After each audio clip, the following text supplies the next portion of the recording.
All right, everybody, welcome back to another episode of Word with Ty Brownlow. I am your host, Ty Brownlow. Remember, no one is worthless. No story is worthless. Today, y'all, hey, we got some special people in the house, all the way from the West Coast, best coast, okay? Y'all better recognize. Please put your hands together for Mr. Jordan. Is it Cann? That's right. Oh, my God, you got it right. Oh, wow. Jordan Cann, man, come on. One shot, man. Yeah. One J take. Okay. Jordan Cann and Eric Micheal Federman. Appreciate it. Applause. Appreciate that.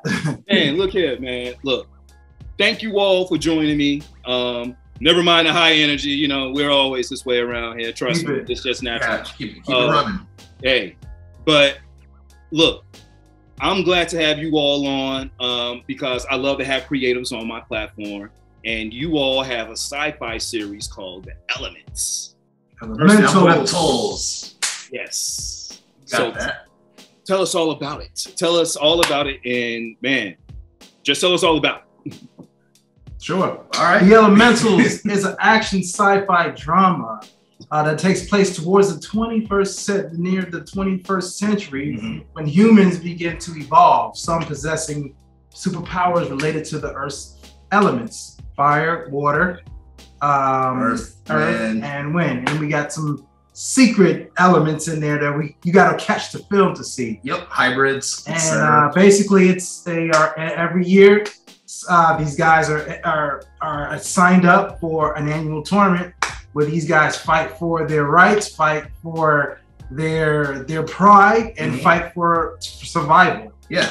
And one will come out on top, the others will die. Right. So yeah, basically it's like, you know, being drafted to fight in this thing, it's like there's a political background there where, you know, we want to keep the elementals against each other to avoid these little hybrids. And to avoid them coming together to take out the human race. Yeah. Because keep in mind, there was already, if you watch the prologue to it or that blog, yes, or whatever that. You got it. So basically, it's like we explain the history, and you can catch the free preview on our website. But we explain the history of what went down when it came down to, you know, them going to war with the human race the first time, and what happens to where, you know, we try to keep a leash on them as humans. And I say that as Vincent Cage because, you know, in the film I do play one of the humans that's in charge of the UN that is there to, you know, keep a leash on the elementals to avoid another uprising, so to speak. Okay, all right. Well, first and foremost, let me apologize. Elementals, people. All right, sci-fi series Elementals. I know I said elements. Please forgive me. Elementals, okay? All good. All right. No, I just want to make sure, you know, OCD be kicking in. All right. No, but we're gonna get along. We're gonna get along, Ty. But no, you know, as I said before, creatives. Okay, Jordan, I know you write. Eric, I know you produce, but both of you all have directing and acting experience as well. So, how did you all come together to join forces on this project and series? Sure, I start. Originally, you know, one thing we did not talk about is I am an avid martial artist. I train just about every other day. And there's two guys I train with, Timothy Cologne, he plays Rio in the story, and one of the fight choreographers in the film, his name is Rye. We got together and was like, hey guys, man, let's shoot a fight film, man. All right, cool. I'm gonna just throw something together and see what comes about it. What do you guys want? Hey, let's have superpowers. All right, cool. I'm gonna throw superpowers in it. And what else do you want? Fight scene. All right, cool. We're gonna fight scene superpowers. I went home and, you know, I have a crazy imagination. So I just started creating all these characters and situations, and I just started I just started writing what I saw and what I heard them speaking, and this script came about, and we had a story, and then the pandemic came. We already started rehearsals. Then the pandemic came and paused this thing, and about midway into the summer, when people kind of started to go back to work, so to speak, I ran into this guy on set. We were doing stunts for a fellow filmmaker, and he recognized me from a movie I did previously. So we chopped it up, and he told me, he had ambitions to get into film production. Yeah. I said, oh, you want to produce films? I got scripts. Yeah. So bam, we had a meeting, and I guess you can take it from here. I mean, it's funny because when I met him on that set, I recognized him from a poster that you know, our mutual friend had.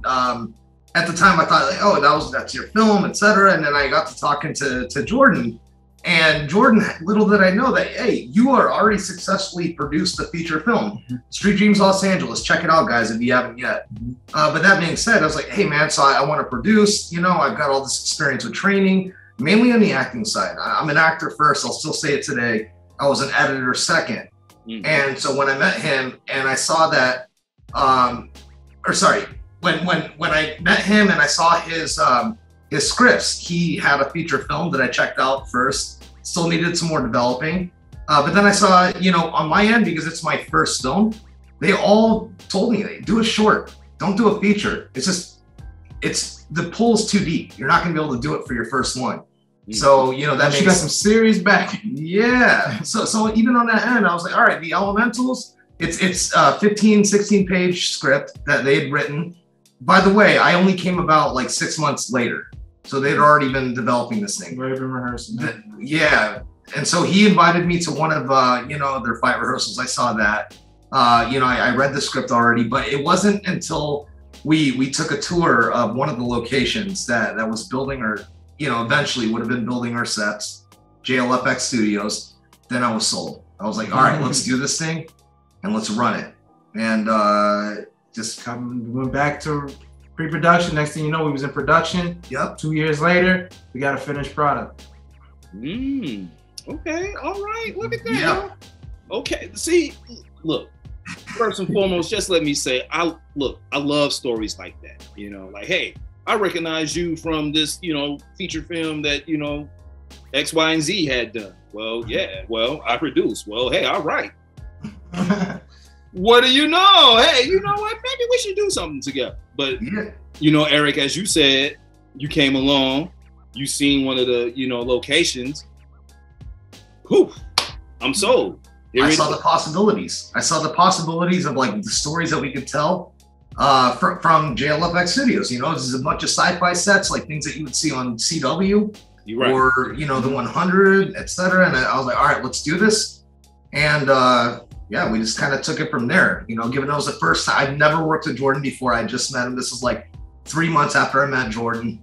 And, you know, at the time, like, you know, I don't know, I was just sold. Yeah. I was just sold. I was like, yo, we can do something with this right here. Well, you know, I find it, I always, not funny, but I love it when sometimes we can see other people's visions, you know, because I know being a creative, just like you all know, sometimes you have your own vision and it's hard to get people on that page. A lot of them. Yeah. I mean, I agree. I mean, that's the thing. I mean, we did have, you know, like, it's not about not being on the same page, but I had a vision. Once I read it, he had his own vision.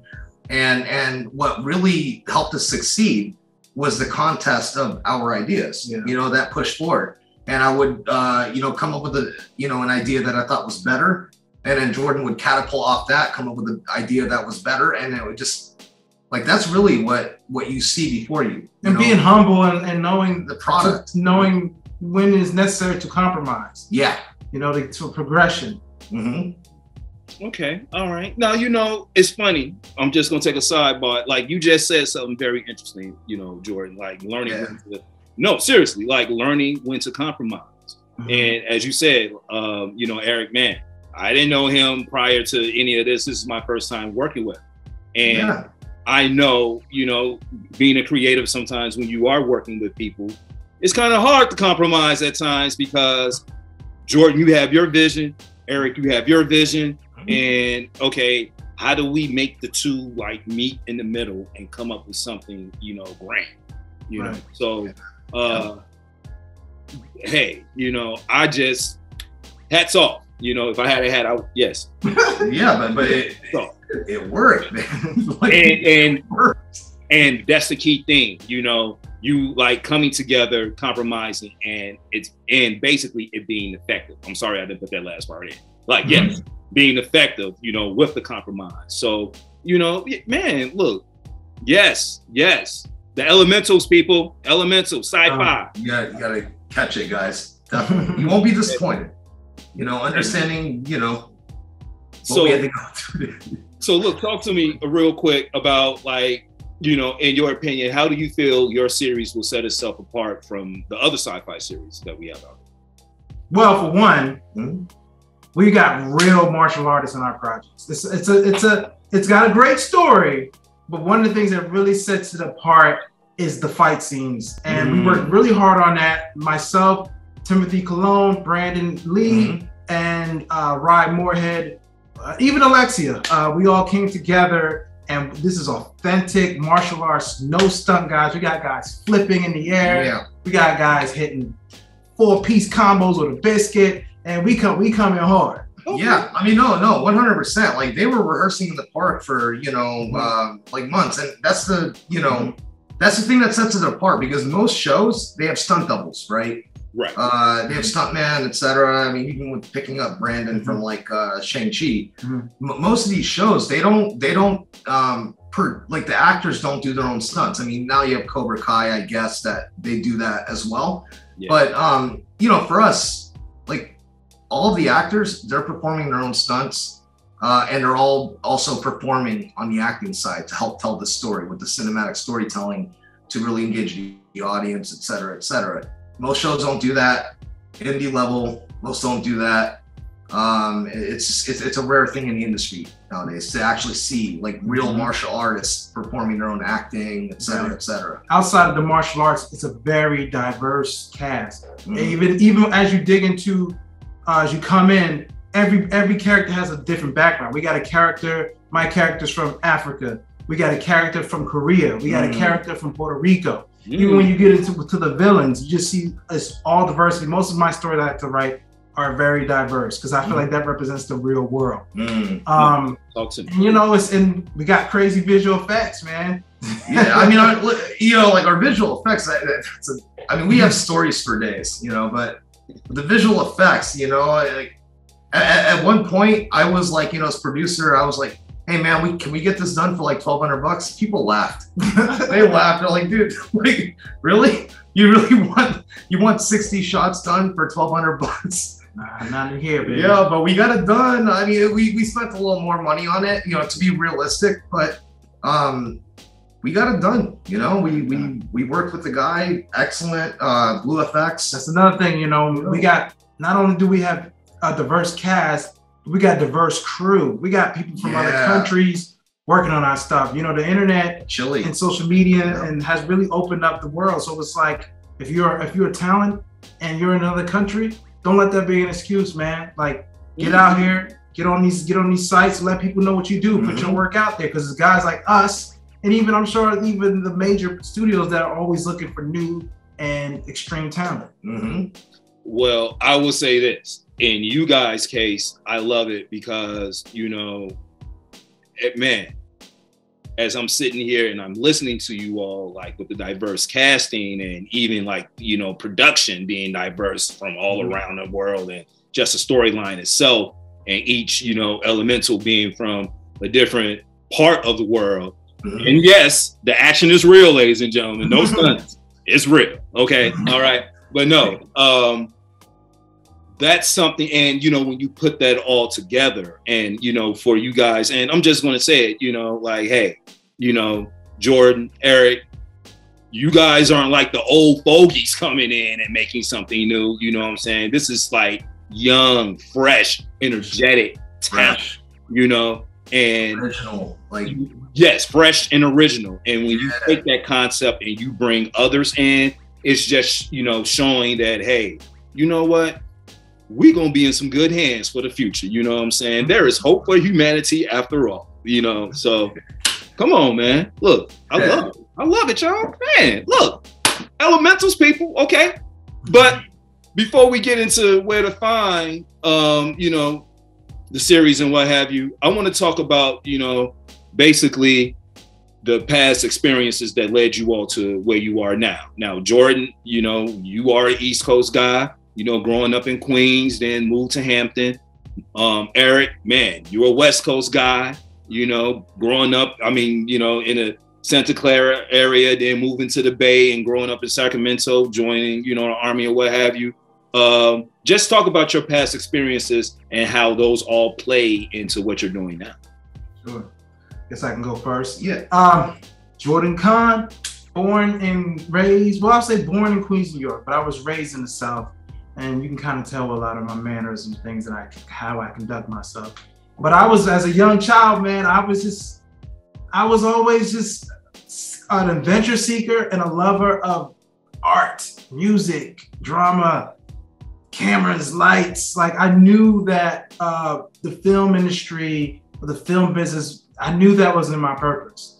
My introduction to anything with artistic was martial arts. I was a big Ninja Turtle fan back in the day. And so, and real big action movies, Chuck Norris, Seagal, Wesley Snipes at that time, and even Bruce Lee on Green Hornet. I remember, I didn't even know I was watching Green Hornet at that time, but it was what I was watching because I was so young, you know, after. But anyways, I got into that. And then, you know, then I got introduced to hip hop. So once I got introduced to hip hop, I got into dancing. So all pop locking, all that stuff, that was me. And once I got into the pop locking, I used that and I combined it with my martial arts. So there was the dancing that really was like, okay, I think I'm gonna focus on this. But I didn't know that would usher me into the film industry to do all the other things that I'm doing now. So after a little bit after high school, a couple years after high school, I finally made that leap. I sold everything I had in Virginia and I drove in my car, came out west.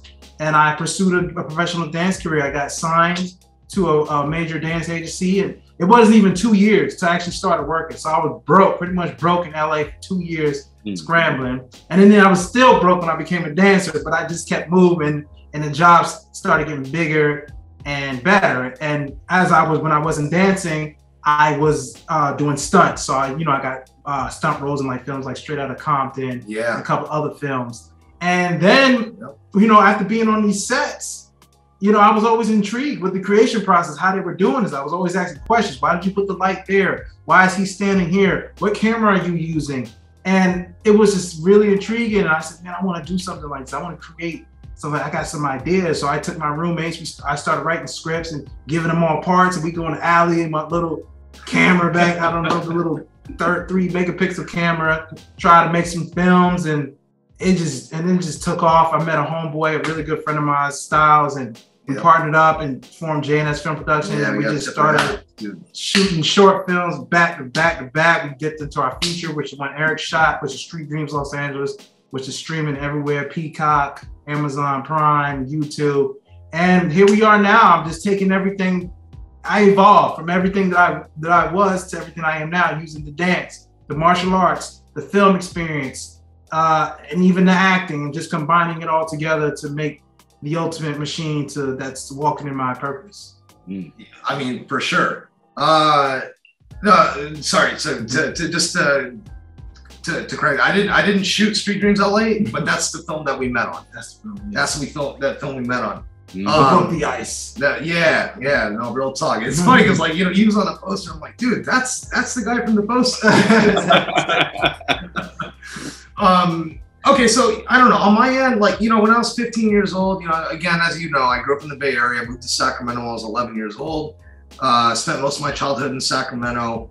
I got into acting when I was 15 years old, but I did it for the wrong reasons. I did it because of the idea of being an actor. And I trained with Charlie Holiday, you know, bless his soul. He passed away about 2 years ago, you know, shortly after the pandemic started. And, you know, being 15 years old in Sacramento, thinking, oh, you know, you're going to make it from here in an industry like in Sacramento. It's like high school football versus LA, which is the NFL.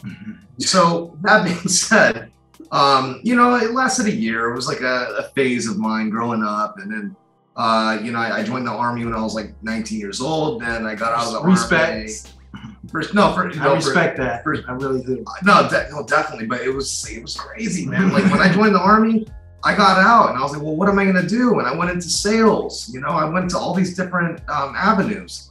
And, you know, I was even studying to get my real estate license when in 2015, I said, hey, I wonder if Charlie Holiday is still like teaching, you know? So out of nowhere, I went back to go train with him for acting classes. I booked a couple of shorts in Sacramento, and then boom, I just decided to move here.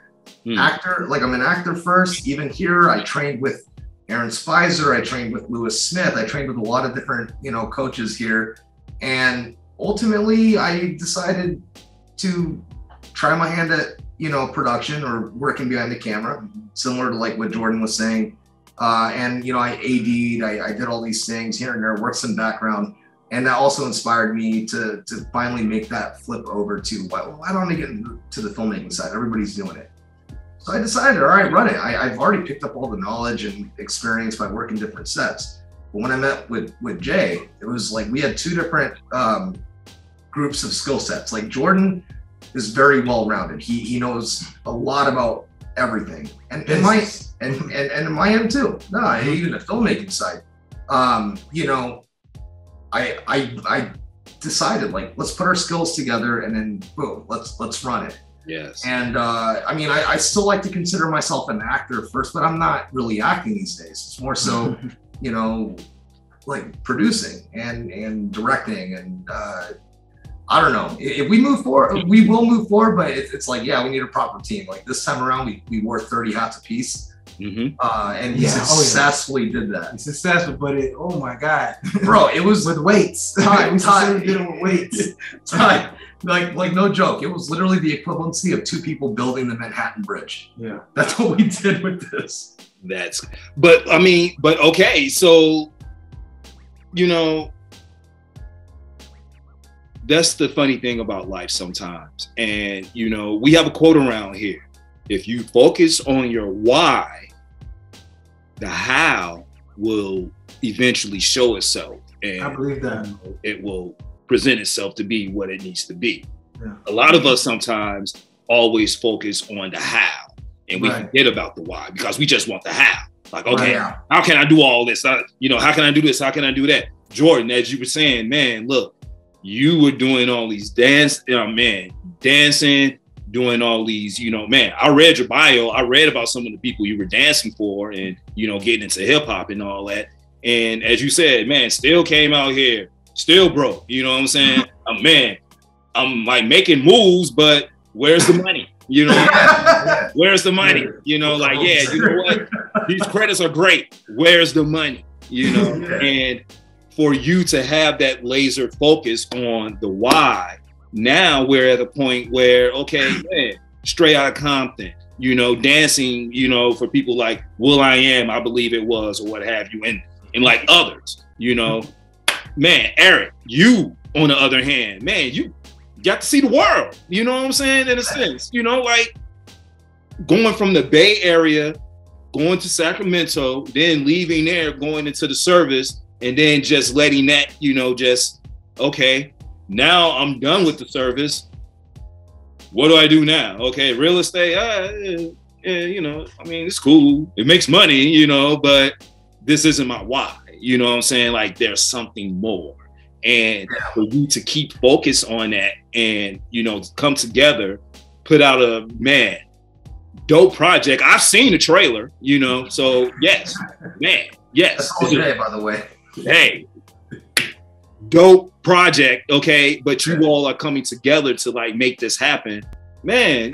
Like you all are still focused on the why, and the how is starting to show now. Okay, so man, dude, like purpose. I believe someone's purpose. You're like living in your purpose, man. Instead of worrying about all this other stuff, living that purpose, bro. Like y'all look here. You already told me what sets the show apart. You know what I'm saying? So live in that, man. Stand on that, because that's going to bring the other stuff that you all like, not desperately want, but like want. Yeah. You know what I'm saying? So keep focusing on that why, bros, man, for real. Like y'all got something cooking, I mean, definitely. I mean, it's funny you said, because, like even it really reminds me of something my old coach used to say. It's not show art. It's show business. Mm-hmm. It's show business. And you have to have another reason for doing it. You can't go into this thing because, I want to make a whole lot of fun money, get rich and famous. You go work at McDonald's, make more money. Like they always say that, we get into this business because we have a defective gene. And the gene that, the big kahuna takes away from us is the logic gene.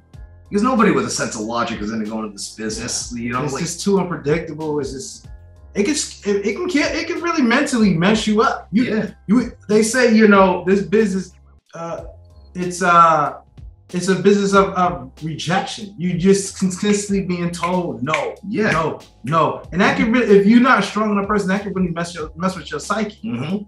Why am I not good enough? You have to have some other reason for doing it. Come on. So to my point, you know, we have somebody in the service. Army, was it, Eric? Army. Yeah. Army strong. Okay. I hear that all the time, you know.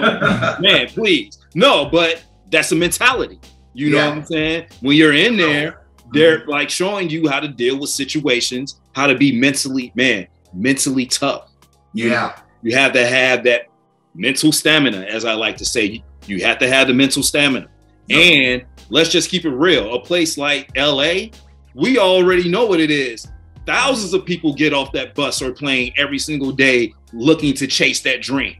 Everyone wants that dream, whatever it may be. Everyone wants that dream out in LA.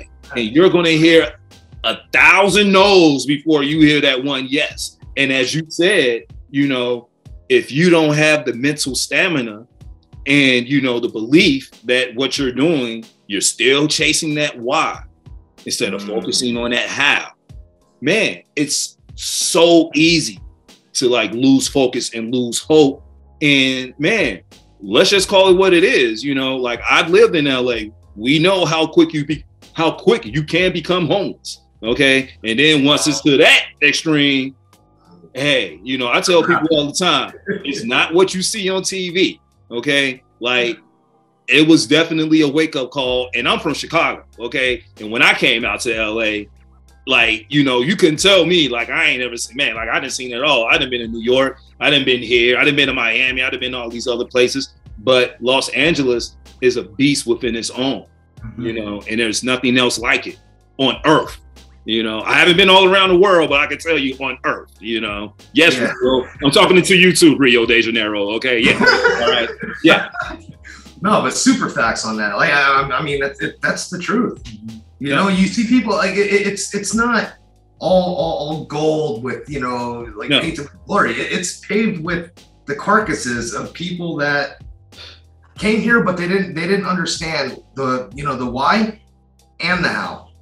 Woo! So say that, bro. Say that. See, I feel like it's even harder now to understand that concept now, since social media is in effect. Yeah. You know, social media, everybody's winning, everybody's signing deals. Everybody's in these wonderful relationships. Yeah. It's all about the now. And we forget that to get where eventually you feel like you need to go, it's really going to take time. There's no shortcuts. No, it's a process. I'm really realizing there are no shortcuts, especially if you want to stay around.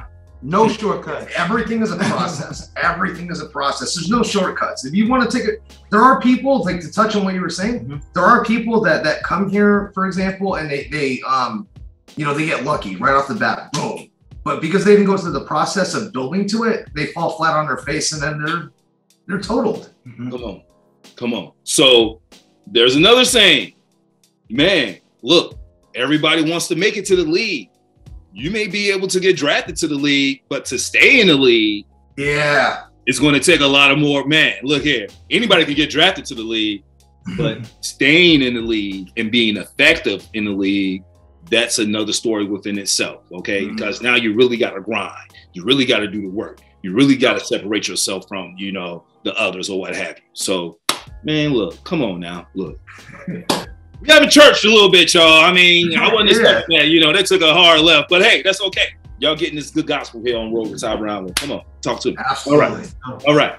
So, man, where can we like catch the series? ProjectElementals.com. I'm sorry. No, right? I mean, you know, I'm not when this comes out, or you know, like whenever that is, it'll be www.projectelementals.com, and you know, you can watch it there. And you know, if you want to support the project, please watch it there and follow the Instagram. Follow the Instagram. At Project Elementals. Okay. So the website is projectelementals.com. .com. And the Instagram is Project Elementals at Project Elementals. Yep, at Project Elementals. TikTok at Project Elementals. Okay. All right. I know to some of your viewers, for example, it might seem new right now because we just started it, but that's us. Okay. All right. Hey, man, that's what it is, brother. That is what it is. I love it. Look here, y'all. Y'all got the Capricorn and the Libra working together, making it happen. All right. Come on now. Look. Yeah, you know, I mean, we snoop around here. You know, we make sure we get it all. You know, we make sure we cover all the bases here. Okay. So before we get out of here, I have to ask this question. This is the question that my show is known for, so I have to present it to you all. Jordan Cann, Eric Michael Federman, what is the one word that best describes you and why? Eric, I'll let you go first. Ambitious. And the reason why I say ambitious is because, yeah, I mean, I'm definitely ambitious. I'm a risk taker. Mm-hmm. I like to go, you know, for so long within reason, as long as it makes sense, you know, to dare to go to, you know, places or take chances that most people probably would not. Mm-hmm. And, you know, it's like a double-edged sword because it could work against me, but it can also be the one thing that helps me win or makes me a winner. You know, since I was a kid, I was always ambitious. Like, let's go for it. Let's go for it. Let's go for it. Let's go for it. You know, I mean, I'm not gonna play a losing hand, so to speak. If I think that, hey, man, like this is, you know, something that there's no shot of us winning. But even with this project right here, mm-hmm. Again, who does this? With the Elementals producing a sci-fi, you know, low budget sci-fi, nobody does that. In 2 days. And yet here we are. Yeah. Okay. Jordan, bring us home, bro. My quote that I've always lived by is surrender to your passion. So I would say I'm about passion. You know, everything I approach, everything I do, I approach it with my passion, with passion. Just how I am. I come from a family of passionate people. My father, God rest his soul, he was this piece of artwork that you see behind me with all the athletes. He drew that, and I watched this man every day wake up, go hustle, into town, hustling to sell his artwork to get his thing out there. And I watched my mom pursue her passions from going back to school to get her master's and doctoring and nursing and all that. And I rubbed off on me. So everything I've done, from everything from dancing, from martial arts to filmmaking, I've always put my passion and soul into it. Mm. Okay, yeah, boy, look, man. I vouch for that. Yeah. All right, man. Distinguished over here. All right, y'all. Okay. Distinguished. Pops, distinguished. Yeah. Shout out to the Boondocks. All right, hey, look. I love that episode. But no, let me just say, intentional purpose. Okay, I know those are two words, and I know this is word with Ty Brownlow, but since this is my platform, I can use two words. Okay, so, but no, intentional purpose, man. Like, as you said, you know, Jordan, like you've watched everybody, you know, do what they do. You study, and you know, you've approached everything with a passion, but that's intentional as well. Like, you know, man, Eric, you know, you've been all around, you know, man, like, you've been all around, you've taken that knowledge, you brought it here, you know, you've linked up with another creative, you know, and you all are putting out something worthwhile. That's a purpose, yeah. Man. You know what I'm saying? For real. Yeah. Like, so intentional purpose, those are my words. Y'all can't take the words because it's my platform. So boom, there it is. Okay. All right. No. Love it, bro. But no, hey, facts. Again, like it's true. Hey, you know? Look, ladies and gentlemen, Sweet Dreams, Los Angeles. Check it out. Street, LA. I'm sorry, Street Dreams. Street Dreams. Yeah. You know what? Everybody says sweet. It's not gonna lie. It's true. It's true. Yeah, ain't nothing sweet about the dreams in LA, ladies and gentlemen. I'm just telling y'all now from experience. Ain't nothing sweet. Okay, like it's mad bitter. It can be very bitter, especially on Western Avenue at 6 a.m. It could be. I'm just letting you know. All right, I know, but no, man. Look, Street Dreams, Los Angeles. projectelementals.com. Let's go. All right, come on, man. Look, support people. Look, I mean, man, we have young, hungry talent. All right, man. The fighting is real, ladies and gentlemen. Real action. Hey, look, I'm just telling y'all, like, none of that fake stunt stuff. Like, oh, he's gonna hit him with like, oh no, this is real. This is very real. Like, don't get it twisted. Like, no one else is doing this, only us. So, and I mean, just support, because that's what it's about. The creatives, real creatives coming together to put out something with purpose. So there it is, y'all. All right, man. Look, I thank you all for coming onto the platform. Seriously, this has been wonderful. Hey, appreciate having us. Really tight. Hey, no problem at all. Energy too. No, your energy was real, bro. Love it. Busta Rhymes, I'm trying to tell y'all. Come Busta every man. No, I don't know any other speed but Busta Rhymes speed. Okay, that's the only speed I know. All right, I'm like, hey, it's good show business. I love it. I love it. It's radiant, bro. No, for real. Ricky Bobby, okay? I only know one speed, all right? I can only go fast, okay? All right? I can't go no other speed but fast. But no, man, look, I thank you all for coming onto the platform. Ladies and gentlemen, this has been Word with Ty Brownlow. I, of course, have been your host, Ty Brownlow. Remember, no one is worthless. No story is worthless. Follow me, all social media platforms, at Word with Ty Brownlow. Or you can go to my website, tybrownlow.com. Get this wonderful interview, plus other great interviews as well. Jordan, Eric, we out, y'all. Peace. Take care, brother.